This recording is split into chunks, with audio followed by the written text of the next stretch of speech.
We move from having just talked about the thing that is most talked about today in our industry, programmatic, and while not a medium, certainly the newest space in the media ecosystem, to changing the conversation completely and talking about how publishing is evolving as an industry.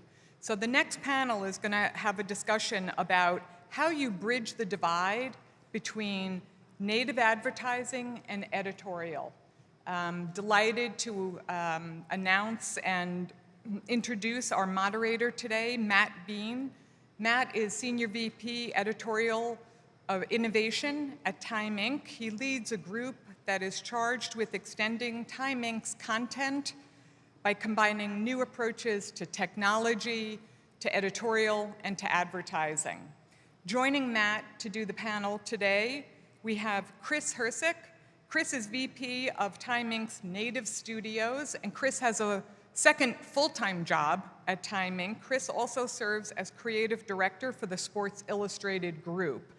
And I am quite certain that as many of you as may be out there in the audience, Chris is probably the only person in this room today who is an Emmy Award winner for his work with new approaches to sports marketing. Joining Chris and Matt is Paul Williamson. Paul is president of Amplifi US, which is the media arm of Dentsu Aegis. He's responsible for the network's overall investment strategy, including scalable buying and custom partnerships. Please join me in welcoming our panel.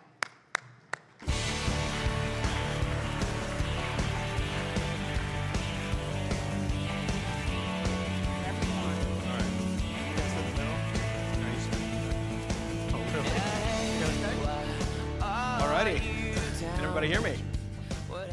It gives me great pleasure to let you know that we do not have any bells in this presentation.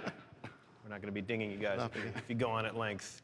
I'm excited to be here for a number of reasons. The panelists have been great so far, and the conversations that we've had around this particular topic area, while I know they've been covered on other panels, just in preparation for this, I think have been pretty fascinating. And that leads me to my first question. When you're in something like native and content marketing, things are changing so quickly that sometimes it's hard to keep up with what the latest is. So I just want to level set to start off and ask you guys how things have changed over the past 6 months. Chris, we'll start with you. Well, I think first of all we have to acknowledge that native is not a new idea. I mean, this literally started back in 1900 when Michelin wrote the first French motorist guide. So, but what we are experiencing over the past 6 months is like a content gold rush, if you will. I think everybody sort of rushed into the space to stake their claim, and I think here we are 6 months later where we are sort of getting the infrastructure built, we're turning the lights on, and we're figuring out that, who are the major players in this space, and we're sort of figuring out how we can move that discussion onto efficiencies and how do we create bigger networks and bigger ideas. Mm-hmm. Paul, how about you? Yeah, I mean, I think just building on those elements, Chris, in terms of infrastructure and major players' capabilities, I think one of the things that we've really sort of seen over the last 12 months, 18 months, is the area of accessibility. So, meaning these types of initiatives, these types of efforts are just becoming more accessible to a broader range of clients. I think if you go back a couple of years, it was larger scale clients, larger initiatives, longer to sort of plan for and develop and to put into place. And so we see that as a positive. It's becoming more accessible, quicker turnaround, and there's a gamut of going and associating really deeply into bedrock editorial content, or doing something that's maybe less custom but exists with content that's relevant for whatever context a brand's interested in. Yeah, just to set the financial context for our conversation, depending on which study you look at, 2014 we're between 3 to 5 billion in native advertising. Mm-hmm. By 2018, it's around 17 to 21 billion. Last time we were talking about numbers like that, I think it was in the app space. It's a tremendous growth. If you look at the different pockets of that, whether it's social native, native display, or sponsored content, native display and content seem to be what are growing the fastest. Social taking the overall largest slice of the pie. So, Paul, I just want to ask you, you have a purview that incorporates a pretty wide swath. And so what percentage of your clients' budgets do you expect will be devoted to native next year, for example? Yep. That's a great question. It's a difficult one to answer. And just sort of... We'll hold you to it. We'll be back here in a year. We'll ask you again. There's, what is really interesting is the time that we're spending thinking about native advertising initiatives. So some of our clients across our group portfolio are more advanced, and some of the benchmark numbers or the baseline numbers that you sort of read about and come out from studies. So, for example, a couple of months ago, the ANA released a study across 130 marketers who said that, well, 2/3 of those surveys said that they were going to increase their native advertising efforts, and they basically agreed in terms of a range of baselines about 5 to 8%. Some of our clients are ahead of that, and some are just getting going. But what is really growing is the amount of time we're spending having conversations around native, and thinking about native in the context of overall strategy development and communications initiatives. So it's for us, it's less about what's the right dollar percentage or dollar level. It's, are we having the right conversations? Are we thinking about these opportunities in the right way? And are we enabling sort of right activation of programs to be really successful? But 5% of total ad spend in the US feels about right when you think about the size of the US market and what eMarketer are projecting this year to be $5 billion, as you said. So it's definitely an area that we're paying a lot of attention to, and most client engagements are really focusing on this area. So it sounds like it's not enough just to check the box and say, okay, good, we got native. Right. It requires care and feeding. Right. Exactly. And I think that's sort of the one of the traps we may have fallen into in the past, or people that can fall into. And I think the way forward is thinking about is native appropriate for a brand, given the context of the brand, what the brand's trying to achieve, and the various sort of initiatives and different situations. And then if it is appropriate, in what form? Because there are so many different iterations and versions. So it's a really complex, exciting, and rich area. And what we're finding is that the best conversations, the best outcomes that we're seeing when we're having conversations with our clients together with third-party partners, whether that be platforms, tech companies, or publishing companies. Chris, tell me about how Time Inc. specifically has adapted to this increase in native. I mean, obviously what we do best is content. So as far as we didn't have to staff up, obviously we already sort of have that infrastructure in place. But what Time Inc. really had to get into was figuring out how all these brands can work together. I mean, we have four large weeklies with a 90 million audience that I would say in the past, over the past 5 years, operated sort of as separate brands, as separate entities. And being able to leverage the scale and the passion across all those audiences is what we're sort of where we had to build the sort of infrastructure and get the collaboration. And what this centralized group now does that we work on is being able to sort of work with our partners to be able to create these scalable native programs that starts maybe as rooted in a single brand, but uses the power of the timing pipes to push those messages out. And the nice thing about having the inherent diversity of our brands is also it gives us many voices that we can speak to sort of multiple audiences. If you look at, if you want to talk to millennials, we have the brands that can speak to in that conversational tone. We have the voices through like Real Simple and brands like that can speak to in a helpful way to moms, and we have the affluent brands that can speak to influencers in the market. And how do we leverage those voices with our clients and with our partners to create these relationships? I want to ask you, first of all, how do you manage to do both of those jobs? It's easy. On the even days, I do Sports Illustrated. On the odd days, I do native. Well, the nice thing about it is, I mean, and you know this, I mean, and we talked a little bit about this earlier, is that being rooted in editorial is sort of where I come from, but being able to work across brands and being able to reach out to editors and say, can we do a program like this? What do you think of an idea like this? Those conversations don't happen if you don't have editorial buy-in. And being able to sit or be rooted still in and grounded in editorial gives me the sort of, you know, gravitas to be able to go in there and say, let's figure out how to work together. No, seriously, do you have a cloning machine or something? I do. Is there another Chris Hercik somewhere? There is. He's working on the covers for this week's Yeah. issue. So I want to ask both of you gentlemen, how important you consider the issues of transparency and disclosure when it comes to native advertising, and how do you set those boundaries? Let's start with you, Paul.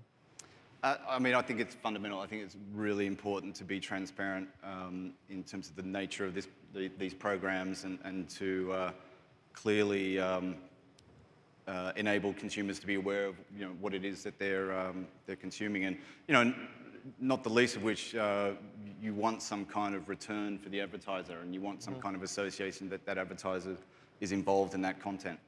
And I think, you know, the most powerful iterations are where we are seeing great connection, collaboration with the editorial side, and I think it's just a really important area to protect. So, you know, we sort of take a pretty firm line across all clients. I don't think it's sort of one set of guidelines for, you know, one particular type of client and particular type of effort here. I think it's across the board that we just need to be really, really clear in what we're doing and how we're sort of marking that. And Chris, you know, internally, how do you approach that? Well, and I'd sort of echo that point, but it's interesting because there's a lot of times, I'm still surprised, where everybody just wants it to look exactly like editorial. Right. And not call out, you know, that this is a partnership. Because we know that the data shows that when you are fully transparent, that the readers still engage in that content and have, you know, a high value to both partners in this equation. So why would you want to downplay this partnership?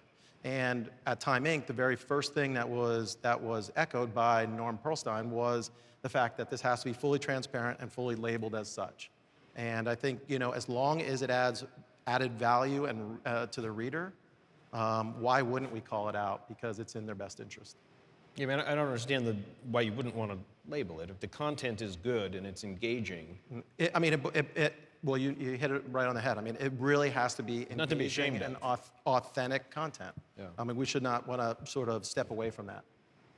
Another one for you, Chris. So Time Inc., you know, one of the longest-running premium publishers. Are there concerns or challenges that we face at Time Inc. that you might not have if you, Chris Hercik's watch blog or something, you just started something? I mean, I think when you have the 90-plus years of experience that some of our brands have, it is hard to be flexible when you're creating content because of, you know, the value that these magazines and the journalistic integrity that these magazines have. We would never, ever want to do anything to detract from that, but it does bring in another level of discussion. You know, when you approach a brand like Time Magazine, that's a staple, and you want to do something, there's another level of discussion that you have to have than if you were a startup blog. Let's put it that way. Chris does not have a watch blog, I do not have a watch blog. Know out there. I want to just take a break here and let everybody know, for those of you who are using Twitter on your laptops, anybody out there, hit me up at MattBean1. We've got time at the end. I'll ask your question, provided it's an awesome question. Insert. We'll be checking that. I did tweet earlier to see if people were using the hashtag. I was going to say. So, Paul, I wanted to ask you a little bit about your experience here. You've done some native with GM, Microsoft, Macy's, Sony. What have you learned along the way? I think our learning and our approach is evolving. So, you know, no one client's objectives and goals are the same, but what we're learning is coming back to a really a committed and clear approach to what it is a client's trying to achieve and what we're trying to unlock in terms of the initiative as it relates to, you know, a native program, and just being really clear on that, and also looking at success metrics and making sure we have sort of buy-in across, again, the client team and the end partners that we're working with. And I think being very flexible and being very quick to change and adjust is really important. And this is again, really interesting, complex work. It's fairly intense. And while there are some really interesting and emerging platforms that are enabling greater automation, there's, and our experience, we see sort of greater results, greater return, where you do have people thinking about what's actually happening, people thinking about the results, and applying those. And again, we've seen some great return from creating environments and opportunities that you would say would be completely custom and bespoke to that particular initiative. And then also equally strong performance where we're just sort of associating ourselves with content that you guys might be pushing out already, and we've really sort of understood that audience and associated with that. Is there one example in particular, a native campaign that you can bring us inside on? Sure. I mean, not surprisingly, we're pretty, clients are pretty quiet in terms of some of the things they are doing. But Macy's is really committed to this area, for example. So whether it's holiday programs or what they do around Fashion Week, what the approach they've taken is to really embed a native advertising mindset into all of their programs. And the most successful programs, so for example, with Fashion Week, were associating with experiences and environments and contexts that were directly relevant to their brands, and consumers had an opportunity to talk about it, share, but actually act on it, actually sort of purchase and transact, and they are really interested in sort of seeing how that evolves and develops and creating new sort of commerce channels away from Macy's.com, for example. Chris, how about you? Anything that you can share? I think one of the best examples, you touched a little bit on it, was Realtime. And I think we did a program with Land Rover, which stood up our brand newsroom. It's a Time Inc. Custom Solutions, our content solutions group that Chris Schraff runs, where in real time, they were able to create content from social insights and working with our agency partners to sort of get those key metrics that they had to achieve, but create content. So in real time, there would be meetings, 10 a.m., let's just pick on Monday morning. By 4 p.m. that same day, content would be pushed out through the Time Inc. Platforms, but then all this content would then be aggregated and then live on our sites plus iFramed and the Land Rover. So it was a really good example of how fast and and the quality of content that can be turned around for a partner. Does that seem like it's a new frontier in terms of native content, the real time? Well, is that something that you've had experience with, or?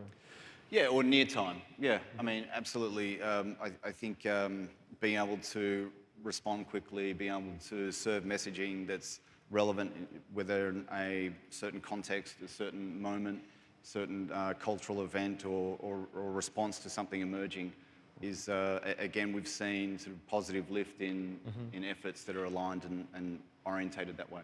You want to be able to capitalize on something that people are already paying attention to, whether it's the Absolutely. Super Bowl or red carpet, or yeah, absolutely. And if there's relevance for the brand, then that's sort of a wonderful opportunity to get involved with. One of the stickier questions is ROI and KPI, and there are many other acronyms involved when we talk about measurement. But I'm interested in hearing from each of you on what you look at and whether there's a silver bullet of native measurement. There probably isn't, but Paul, let's start with you. I think broadly the metric we think about, or the area of KPI that we think about, is engagement. And but there's a wide range of how that could play out in terms of what's important, again, in terms of the success metrics that are most important for that particular initiative. But things like passing on, sharing, referring are really important. And we've also seen studies and responses where that leads to a second, third sort of iteration and life form. And then you're in a situation where you're moving from sort of a paid media environment to sort of earning impressions and earning media weight, which is you know, a really interesting dynamic.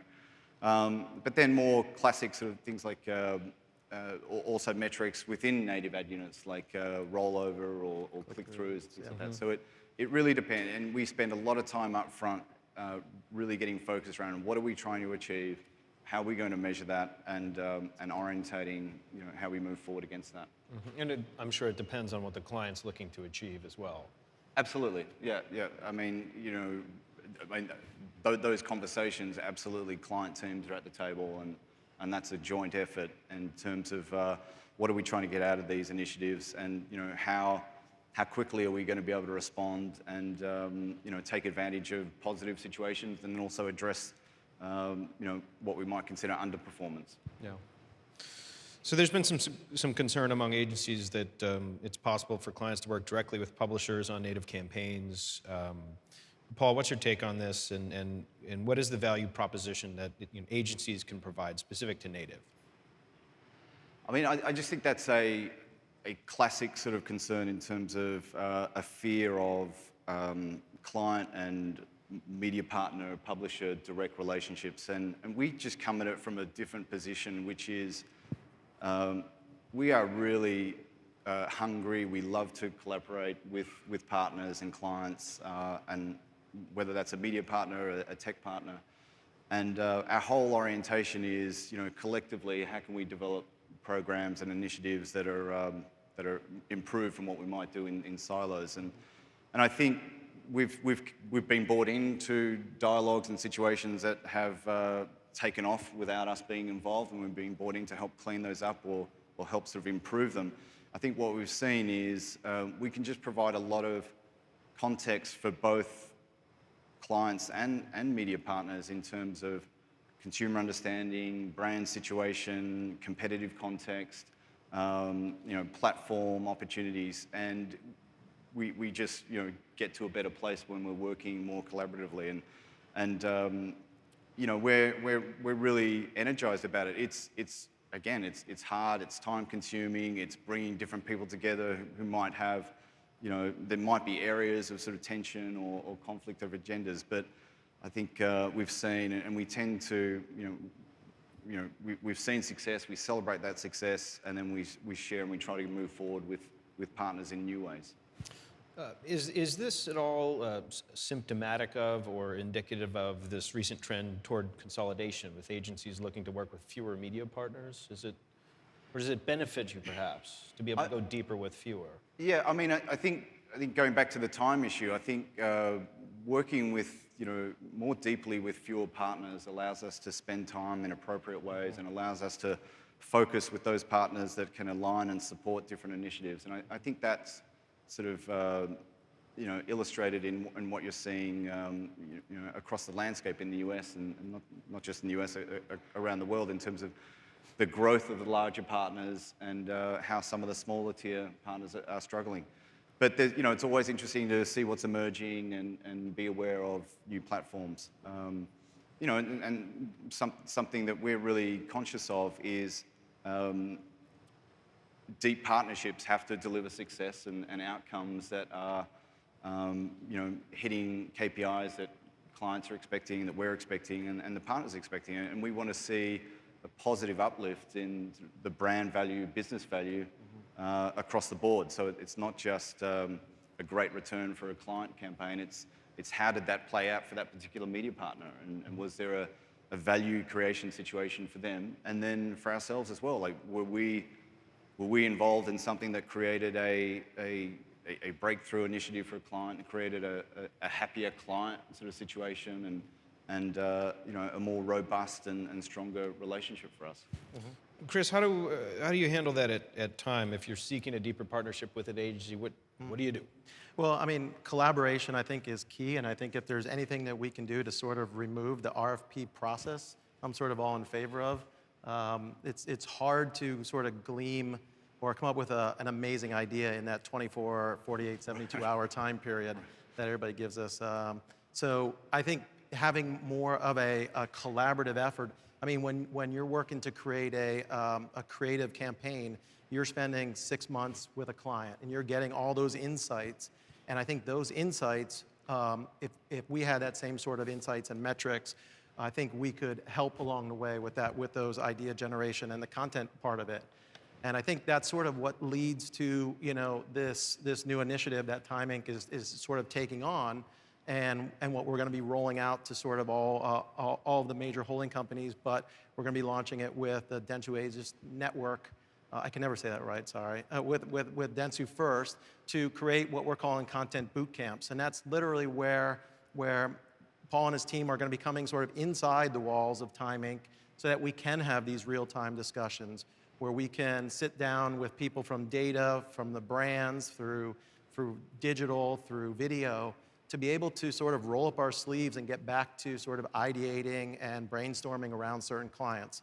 Greg McCassell and his team are going to be reaching out to our agency partners, but the idea is to be able to sort of, you know, go through 4 to 6 clients at a time and sort of get back to sort of real life brainstorming, because I think those are where the real initiatives are going to come from. Yep. And what we're excited about with that particular partnership is with the new Time Inc., the focus and the portfolio focus.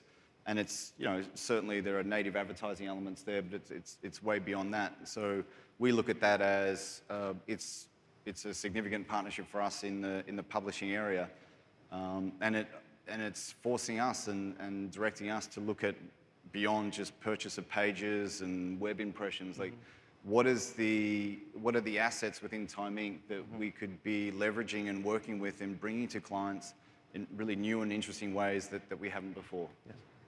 Well, that is as good a note as any to end on. If MacGyver were trying to defuse a bomb right now, we'd all be in trouble because they're out of time. But thank you very much for joining me on the panel, gentlemen, and I wish everybody a fantastic week. Thank you, Matt. Thank you. Thank you.